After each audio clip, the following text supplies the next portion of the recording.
International museum expo में भी इतिहास के अलग अलग अध्याय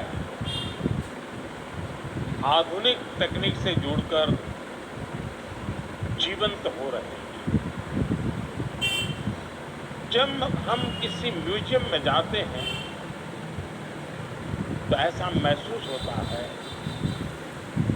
जैसे बीते हुए कल से उस दौर से हमारा परिचय हो रहा है, हमारा साक्षात्कार हो रहा है। म्यूजियम में जो दिखता है वो तथ्यों के आधार पर होता है,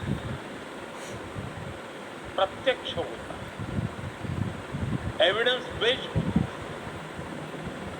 म्यूजियम में हमें एक और अतीत से प्रेरणाएं मिलती हैं तो दूसरी ओर भविष्य के प्रति अपने कर्तव्यों का बोध भी होता है। आपकी जो थीम है सस्टेनेबिलिटी एंड वेलबींग, वो आज के विश्व की प्राथमिकताओं को हाईलाइट करती है और इस आयोजन को और ज्यादा प्रासंगिक बनाती है। मुझे विश्वास है आपके प्रयास संग्रहालयों में युवा पीढ़ी की रुचि को और बढ़ाएंगे, उन्हें हमारी धरोहरों से परिचित कराएंगे। मैं आप सभी का इन प्रयासों के लिए अभिनंदन करता हूं। यहाँ आने से पहले मुझे कुछ पल म्यूजियम में बताने का अवसर मिला।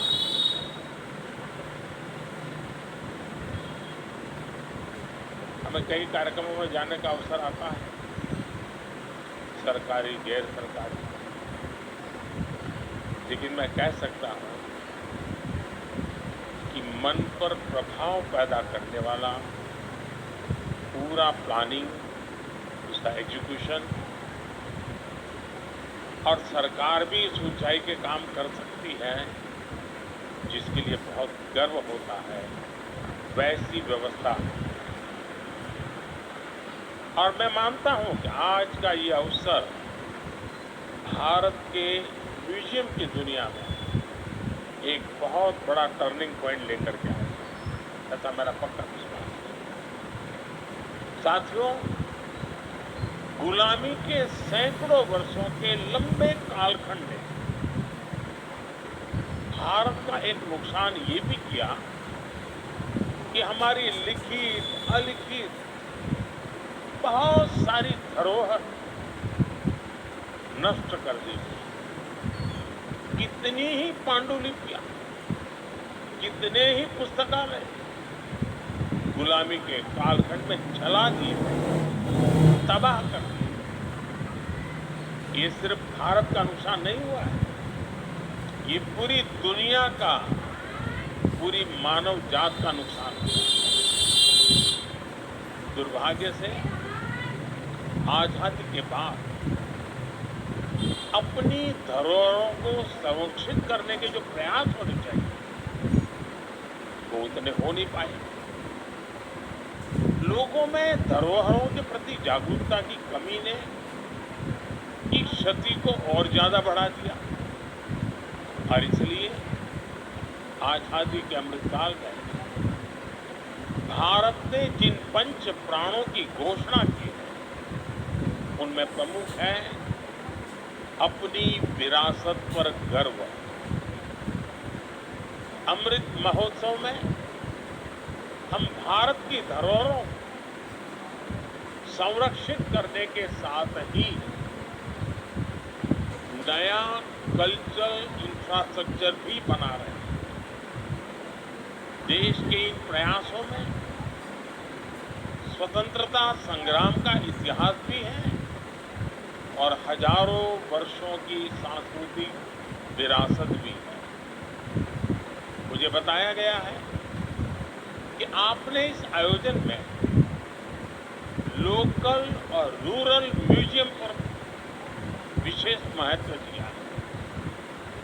भारत सरकार भी लोकल और रूरल म्यूजियम को संरक्षित करने के लिए एक विशेष अभियान चला रही है।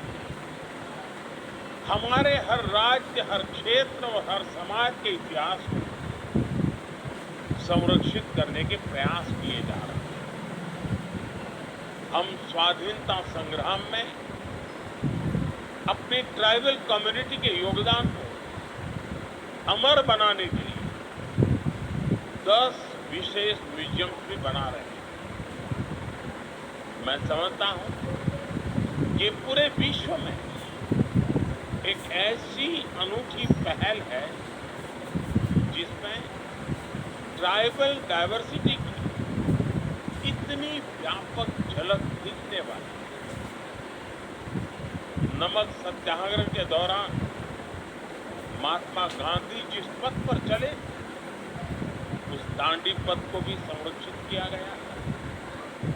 जिस स्थान पर गांधी जी ने नमक कानून तोड़ा था, वहां आज एक भव्य मेमोरियल बना हुआ है। आज देश और दुनिया से लोग दांडी कुटीर देखने गांधीनगर आते हैं। हमारे संविधान के मुख्य शिल्पी बाबा साहब आम्बेडकर का जहां महापरिनिर्वाण हुआ, वो स्थान दशकों से बदहाल था। हमारी सरकार ने इस स्थान को दिल्ली में 5 अलीपुर रोड को नेशनल मेमोरियल में परिवर्तित किया है। बाबा साहब के जीवन से जुड़े पंचतीर्थ, महू में जहां उनका जन्म हुआ, लंदन में जहां वो रहे, नागपुर में जहां उन्होंने दीक्षा ली, मुंबई की चैत्य भूमि जहां उनकी समाधि है, ऐसे स्थानों का भी विकास किया जा रहा है। भारत की 580 से ज्यादा रियासतों को जोड़ने वाले सरदार साहब की गगनचुंबी प्रतिमा स्टैच्यू ऑफ यूनिटी आज देश का गौरव बनी हुई है।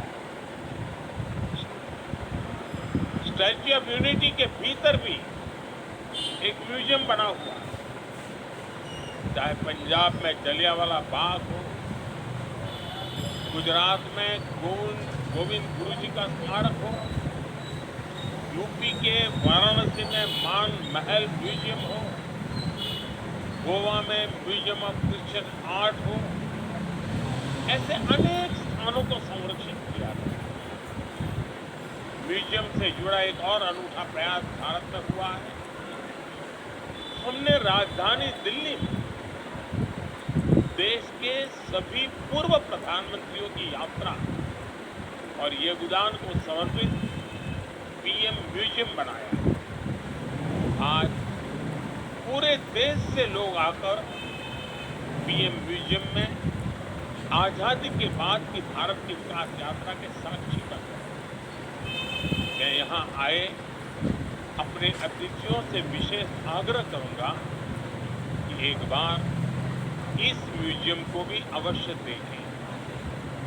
साथियों, जब कोई देश अपनी विरासत को सहेजना शुरू कर देता है तो उसका एक और पक्ष उभर कर सामने आता है। ये पक्ष है दूसरे देशों के साथ संबंधों में आत्मीयता।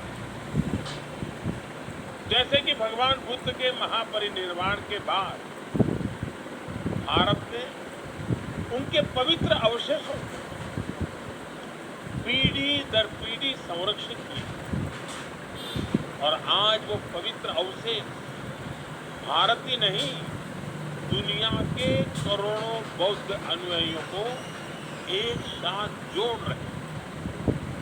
अभी पिछले वर्ष ही हमने बुद्ध पूर्णिमा के अवसर पर 4 पवित्र अवशेषों को मंगोलिया भेजा था। वो अवसर पूरे मंगोलिया के लिए आस्था का एक महापर्व बन गया। बुद्ध के जो रेलिक्स हमारे पड़ोसी देश श्रीलंका में बुद्ध पूर्णिमा के अवसर पर उन्हें भी यहाँ कुशीनगर लाया गया।